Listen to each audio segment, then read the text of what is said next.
നിനക്കൊരു വിചാരമുണ്ട് നീ വലിയൊരു സുന്ദരനാണെന്ന്. എന്താ അല്ലേ?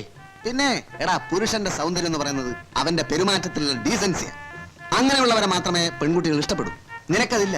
എന്നെ അവൾക്ക് ഇഷ്ടമായിരുന്നു. എന്താ ഡീസൻസി? ഒരു സത്യം പറഞ്ഞാൽ നീ ഞെട്ടരുത്. നിന്നെ അവൾക്ക് അറപ്പായിരുന്നു.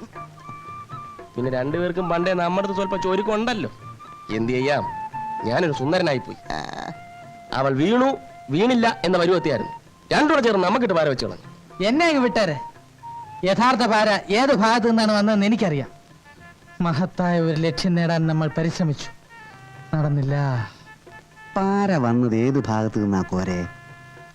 ഈ കോരയ്ക്ക് പാര വെച്ചാ നായര. നിങ്ങൾക്കുള്ള പാരയും ആ ഭാഗത്ത് നിന്നാ വന്നിട്ടുള്ളത്. ഉറപ്പാണ്? എടാ, നിന്റെ ഒന്നും തലയിൽ ആള് താമസമില്ലേ? അയാള് കള്ളനാ. എന്നെ അയാൾ കുടിപ്പിച്ച് കൊരങ്ങനായി കളഞ്ഞില്ലേ?